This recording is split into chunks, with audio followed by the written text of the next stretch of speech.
Assalamualaikum warahmatullahi wabarakatuh. Alhamdulillah. Allahumma salli ala Sayyidina Muhammad. Seperti yang dijanjikan, saya akan membentangkan bahagian ketiga mengenai analisis kritis saya terhadap Islam and Secularism, air tangan Profesor Diraja Terpuji Syed Muhammad Naqib Alatas. Pada bahagian pertama, saya telah membentangkan perihal rasionalisasi agama dalam era moden dan juga peminjaman dan pergolakan konsep sekularisme secara kontekstual. Pada bahagian kedua, saya telah membentangkan perihal falsafah bahasa dan semantik Qurani al-atas dan ketegangan epistemologi dalam penjujukan Islam vis-a-vis ataupun lawan sekularisme. Pada bahagian ketiga ini, saya akan membicarakan sejauh mana era pasca normal kini telah melampaui kerangka dikotomi Islam dan sekularisme. Pada bahagian ketiga ini juga saya akan merumuskan dengan penutup perihal kritikan saya terhadap Islam and secularism. Era pasca normal dan pergeseran ontologi yang terbit daripada karya beliau. Apabila Islam dan sekularisme diterbitkan pada tahun 1978, dunia masih berada dalam kerangka besar perdebatan antara agama dan sekularisme, tradisi dan moderniti, timur dan barat. Karya Syed Muhammad Naqib Alatas muncul dalam suasana pasca kolonial yang menyaksikan usaha pembinaan identiti intelektual umat Islam berhadapan dengan negara bangsa moden dan pembangunan sekular. Namun sejak itu, lanskap intelektual global telah mengalami perubahan mendalam. Naratif besar kemodenan mula dipersoalkan oleh arus pasca modernisme, sementara globalisasi dan revolusi digital memperkenalkan persoalan ontologi yang jauh melampaui kerangka klasik abad ke-19 dan ke-20. Pasca modernisme yang sering dikaitkan dengan kritik terhadap meta-naratif mencabar idea bahawa sejarah bergerak secara linear menuju kemajuan rasional. Skeptisisme terhadap kebenaran universal dan penekanan terhadap pluraliti makna telah melemahkan keyakinan terhadap sistem metafizik yang menyeluruh. Dalam konteks ini, perdebatan antara agama dan sekularisme tidak lagi dilihat sebagai pertarungan antara dua sistem total, tetapi sebagai sebahagian daripada mozaik identiti dan wacana yang berlapis. Kebenaran menjadi terpecah-pecah dalam jaringan interpretasi yang beragam. Lebih penting lagi, era yang sama sering digelar sebagai pasca normal, dicirikan oleh kompleksiti, ketidakpastian dan perubahan pantas.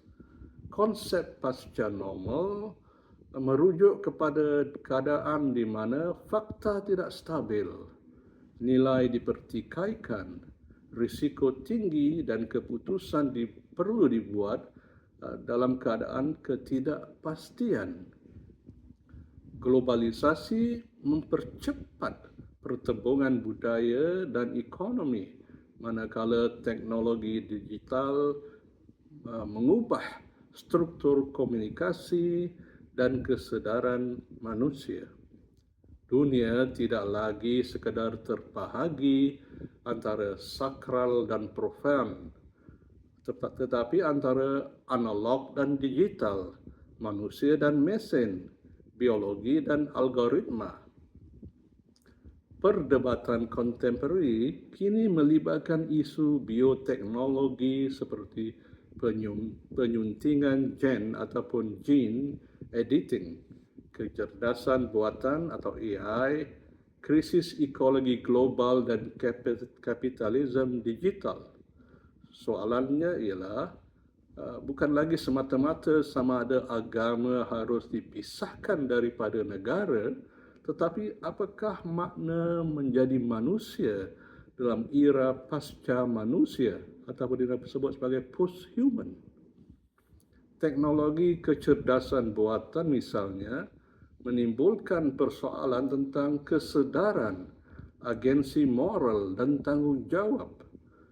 Bioteknologi mencabar batas semula jadi antara ciptaan dan penciptaan manusia. Krisis ekologi pula mempersoalkan paradigma pembangunan moden yang berasaskan eksploitasi alam. Dalam suasana ini, dikotomi klasik antara agama dan sekularisme kelihatan tidak lagi mencukupi. Bahkan dalam wacana barat sendiri muncul gagasan pasca sekular. Jürgen Habermas misalnya mengakui bahawa agama masih mempunyai peranan penting dalam ruang alam demokratik. Beliau berhujah bahawa masyarakat pasca sekular perlu mengiktiraf sumbangan tradisi agama dalam membentuk etika awam selagi ia diterjemahkan ke dalam bahasa yang dapat difahami bersama. Pengakuan ini menunjukkan sekularasi linear yang diramalkan oleh teori klasik tidak sepenuhnya berlaku. Dalam konteks yang baru ini, relevansi Al-Atas terletak pada penekanannya terhadap koherensi ataupun kepaduan metafizik dan kejelasan konseptual. Ketika wacana global semakin tersepih, keperluan untuk suatu pandangan alam yang menyeluruh menjadi semakin mendesak. Al-Atas mengingatkan bahawa krisis utama manusia moden adalah kekeliruan makna dan kehilangan orientasi ontologi. Penekanannya terhadap adab sebagai pengiktirafan tempat yang tepat bagi segala sesuatu dalam tatanan kewujudan menawarkan prinsip asas untuk menilai perubahan teknologi dan sosial.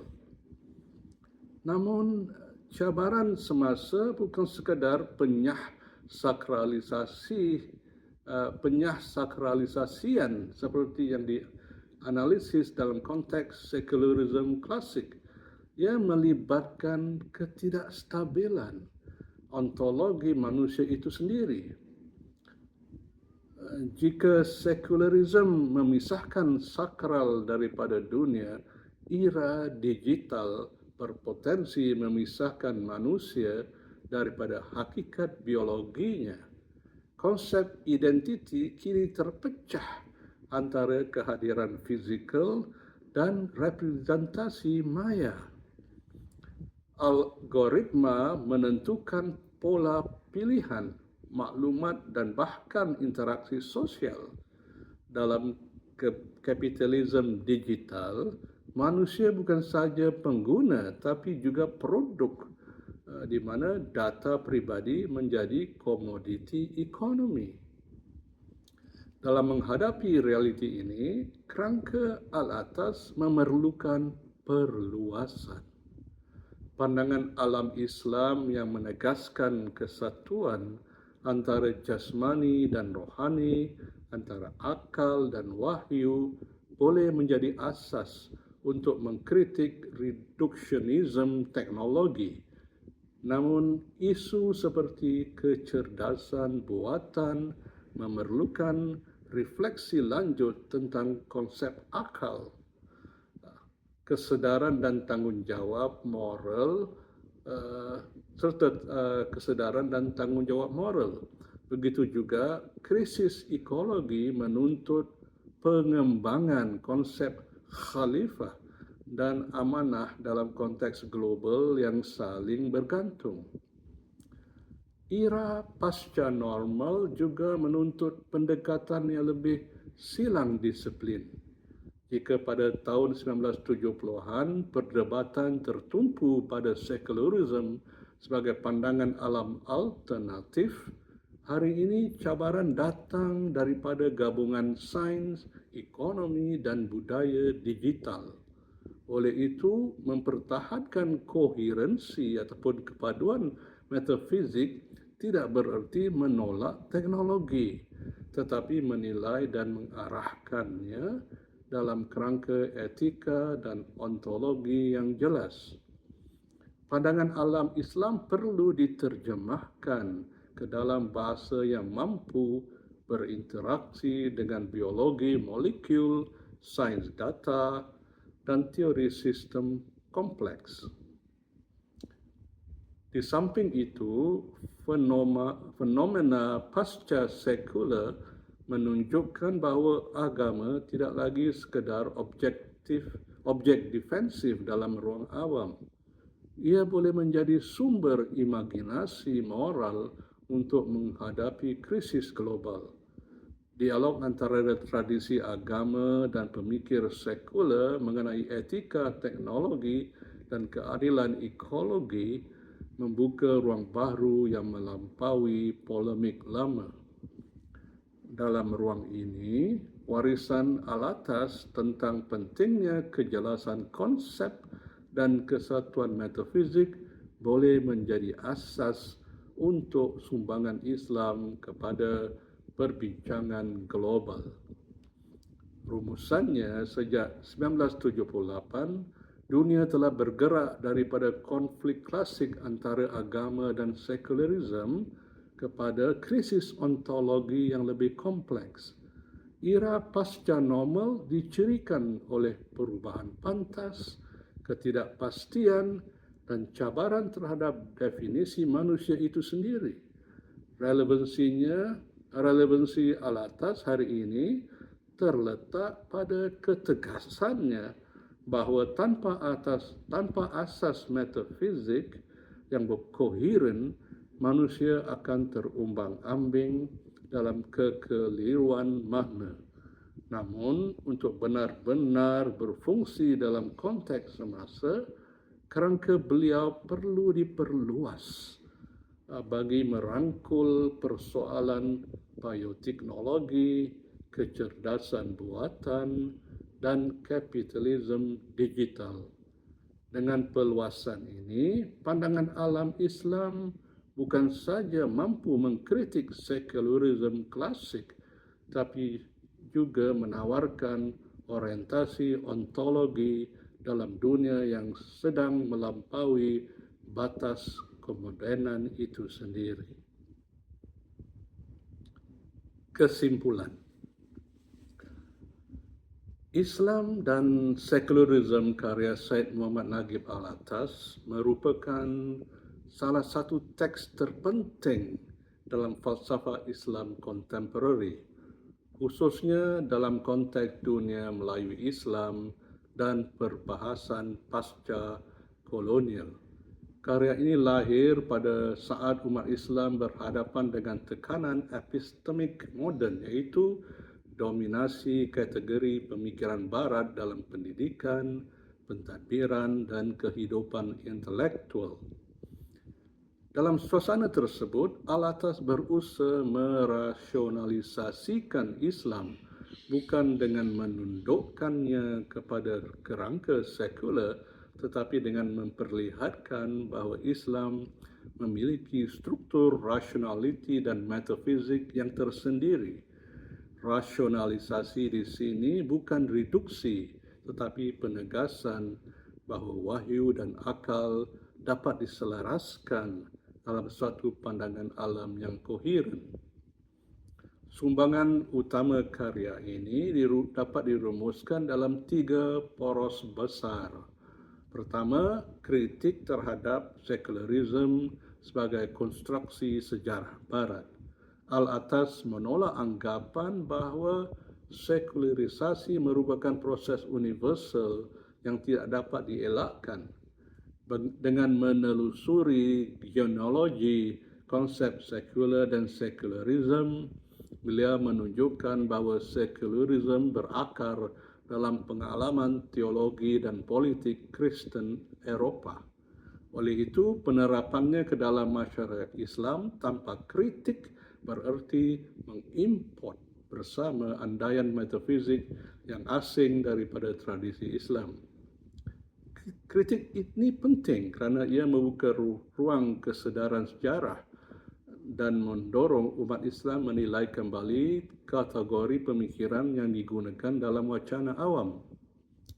Kedua, pengasasan hujah pada semantik Qurani al-atas menekankan bahawa konsep kunci seperti din, ilm, hak, adil dan adab mempunyai medan makna yang dibentuk oleh wahyu. Kekeliruan konsep berlaku apabila istilah-istilah ini diterjemah dan ditafsir menurut kategori sekular modern. Dengan menghubungkan bahasa kepada ontologi, beliau mengingatkan bahawa pertarungan intelektual berlaku pada tahap makna. Penjagaan istilah bukan sekadar soal linguistik, tetapi usaha memelihara pandangan alam.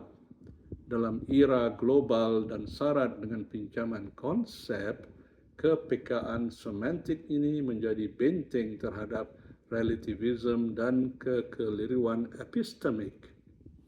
Ketiga, penegasan tentang pandangan alam Islam, ru'ya al-Islam lil wujud sebagai asas epistemologi Islam menurut al-atas bukan sekadar sistem ibadah atau moral, tetapi suatu struktur metafizik yang menyatukan Tuhan, manusia, alam dan sejarah dalam satu tatanan hierarki, tatanan makna.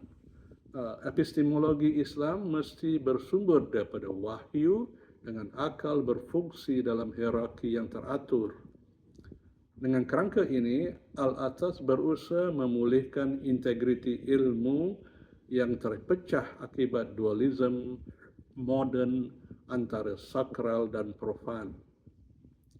Namun demikian, pembacaan kritis menunjukkan bahawa karya ini bersifat kontekstual dan terlibat secara dialektik dengan wacana moden yang cuba ditanganinya. Struktur hujahnya berbentuk perbandingan. Islam didefinisikan melalui kontras dengan sekularisme. Ini menunjukkan bahawa identiti intelektual yang dibentuk dalam teks tersebut berkembang dalam suasana konfrontasi dengan barat moden. Selain itu, penggunaan analisis sejarah dan falsafah yang sistematik memperlihatkan keterlibatan metodologi dengan tradisi intelektual barat. Hybridity ataupun kacukan ini tidak semestinya kelemahan. Sebaliknya, ia mencerminkan realiti dialog peradaban dalam dunia global. Namun, ia menuntut pembacaan yang lebih bernuansa terhadap dakwaan kemandirian epistemologi yang mutlak. Tambahan pula, perkembangan wacana kontemporari memperlihatkan bahawa sekularisme bukanlah entiti tunggal dan seragam. Perbahasan mutakhir membezakan antara sekularisme politik, budaya dan falsafah. Dalam sesetengah konteks, sekularisme politik berfungsi sebagai mekanisme pengurusan pluralisme tanpa semestinya menafikan dimensi transenden dalam kehidupan pribadi. Oleh itu, kritik Al-Atas yang cenderung menyatukan sekularisme sebagai sistem metafizik menyeluruh perlu dilengkapi dengan analisis kontekstual yang lebih terperinci. Dalam era pasca normal yang dicirikan oleh kompleksiti, ketidakpastian, dan perubahan teknologi pesat, dikotomi Islam sekularisme mungkin tidak lagi memadai untuk menjelaskan cabaran ontologi dan epistemologi global. Isu seperti kecerdasan buatan, bioteknologi, krisis ekologi, dan kapitalisme digital menimbulkan persoalan baru tentang makna manusia, tanggungjawab moral, dan batas kemajuan. Perdebatan ini melampaui pemisahan klasik antara agama dan negara. Ia menyentuh asas kewujudan dan identiti manusia dalam dunia pasca manusia. Walau bagaimanapun, di sinilah relevansi mendalam al-atas terserlah. Penekanannya terhadap kejelasan makna, kesedaran peradaban dan integriti metafizik menyediakan asas yang kukuh untuk menghadapi cabaran baru. Dalam dunia yang tersepih oleh maklumat dan relativisme, penekanan beliau terhadap koherensi pandangan alam menawarkan orientasi intelektual yang stabil. Walaupun kerangkanya memerlukan perluasan yang merangkul persoalan teknologi dan globalisasi, prinsip asasnya bahawa ilmu mesti berakar dalam struktur makna yang benar dan adil tetap signifikan. Akhirnya, Islam dan sekularisme harus dibaca bukan sekadar sebagai polemik terhadap sekularisme, tetapi sebagai projek pembinaan semula intelektual. Ia mengingatkan bahawa kebangkitan peradaban tidak hanya bergantung pada kekuatan politik dan ekonomi, tetapi pada ketegasan konsep dan ketertiban makna. Dalam wacana falsafah Islam kontemporari, karya ini terus menjadi rujukan penting, bukan kerana ia memberi jawapan muktamad kepada semua persoalan, tetapi kerana ia meletakkan asas bagi perbincangan yang lebih mendalam tentang hubungan antara wahyu, akal, dan dunia moden. Dengan kesedaran kritis terhadap konteksnya dan keterbukaan terhadap cabaran baru, warisan al-atas dapat terus berkembang sebagai sumber inspirasi dan refleksi dalam menghadapi zaman yang semakin kompleks. Begitulah huraian saya dalam 3 bahagian berupa analisis kritis terhadap Islam and secularism air tangan Profesor Diraja Terpuji Syed Muhammad Naqib Alatas. Saya akan beralih kepada analisis kritis terhadap pemikir-pemikir lain seperti Hamka, Syed Husin Alatas, juga Muhammad Arif Ahmad dalam sesi-sesi yang lain. Semoga bermanfaat. Semoga kita bertemu lagi di lain kesempatan. Assalamualaikum warahmatullahi wabarakatuh.